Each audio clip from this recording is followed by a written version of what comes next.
The stage was set. Kimmel had been temporarily suspended, his firing dominating headlines and social feeds. Late-night television, which many dismiss as harmless comedy, suddenly felt like a battleground for free speech, censorship, and political humiliation. On one side, you had Kimmel, bruised but defiant, returning to ABC with contrition but no apology.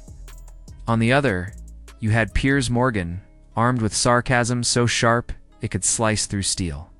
If Kimmel thought the real punishment was being fired, he was wrong. The real punishment was becoming Piers's new favorite target. Kimmel tried to frame his suspension as proof that free speech was under attack, a sign that conservatives were weaponizing cancel culture against him.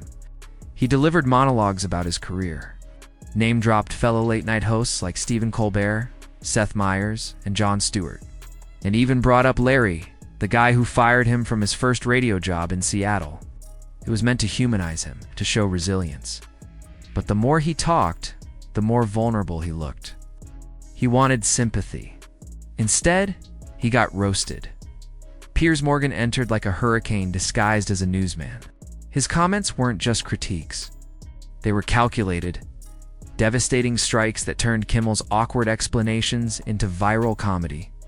Piers mocked his suspension, mocked the defense of free speech, and mocked the hypocrisy of a man who never showed sympathy to canceled conservatives suddenly crying foul when it happened to him.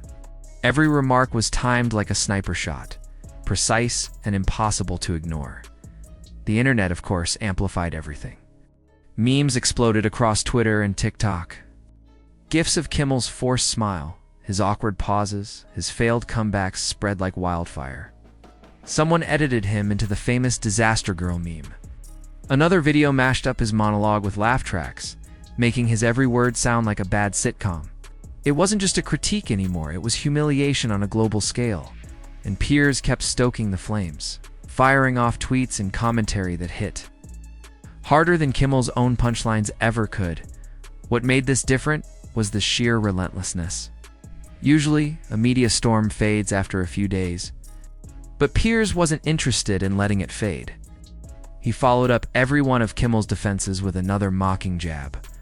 If Kimmel tried to reclaim dignity, Piers was there to remind him of his suspension, his hypocrisy, and his declining ratings. It was like watching a professional boxer spar against an amateur who didn't realize he was in the ring. Every swing Jimmy threw came back at him twice as hard. Even Kimmel's allies couldn't do much. Other late-night hosts offered support, but their words sounded half-hearted. More like professional courtesy than genuine defense. The audience could sense it. Meanwhile, fans and critics alike devoured Piers's commentary. For every statement Kimmel made, the internet countered with a meme. For every attempt at humor, Piers crafted a sharper retort. Jimmy wasn't in control of the narrative anymore. He was the narrative. And here's where it got brutal. Kimmel, the man who built his career mocking celebrities and politicians, was now the butt of the joke. Every awkward laugh, every attempt at charm, every recycled joke was cataloged, dissected, and re-uploaded as proof of his collapse. Piers wasn't just mocking a host, he was reshaping Kimmel's entire image in real time. And people couldn't look away. It was like a car crash you knew you shouldn't stare at but couldn't resist. Then came the commentary on free speech. Piers, never one to miss an opportunity, hammered home the hypocrisy of liberals who once cheered for cancel culture, suddenly crying about censorship. He pointed out that Kimmel, who mocked conservative cancellations with glee, now wanted the same people he ridiculed to defend him. That double standard became the sharpest weapon in Piers's arsenal. It wasn't just about Kimmel anymore, it was about the larger cultural war. And in that war, Piers positioned himself as the voice of brutal honesty. Meanwhile, Kimmel tried to play the martyr, painting himself as a victim of political overreach. He even invoked the FCC, accusing them of acting like mob bosses. But instead of winning sympathy, his words just became more fuel for the fire. Piers highlighted them, mocked them, amplified the irony of a man who once laughed at others' cancellations, now crying foul about his own. Behind the scenes, you could almost imagine the chaos. Kimmel pacing his living room, brainstorming comebacks. Producers frantically debating how to spin the narrative. fans clinging to hope while simultaneously sharing memes of his downfall.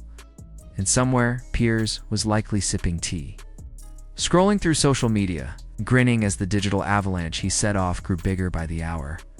The humiliation wasn't just loud. It was quiet and creeping. Every time Jimmy tried to recover, the internet reminded him of his suspension. Every attempt at self-defense became a new joke. Every monologue turned into meme material. By the end, Kimmel didn't just look like a fired host. He looked like a man stripped of the one thing he relied on most, his comedic edge, and that's the irony. For decades, Jimmy Kimmel mocked, roasted, and ridiculed others. He was untouchable in his own arena, free to lampoon anyone without consequence. But when the tables turned, when he became the punchline, he discovered what it feels like to be on the receiving end of relentless humor. And it stung. Worse than losing a job, worse than falling ratings, it was public, unavoidable humiliation. Etched into the internet forever. The lesson here is clear. Being fired isn't fatal. But being roasted by Piers Morgan, that's legendary. Piers didn't just critique Kimmel's suspension, he turned it into a masterclass in comedic destruction. He didn't just expose hypocrisy, he made it entertaining. He didn't just win an argument, he created a cultural moment that people will replay, meme, and laugh at for years to come. As the dust settles, one thing is undeniable. Jimmy Kimmel is still a household name, but for all the wrong reasons. His suspension will fade from memory, but the image of him squirming under Piers's relentless sarcasm will not. He is now the punchline in a story he never wanted to star in. And Piers, he walks away with the crown, the internet's applause, and the satisfaction of knowing he didn't just win, he obliterated.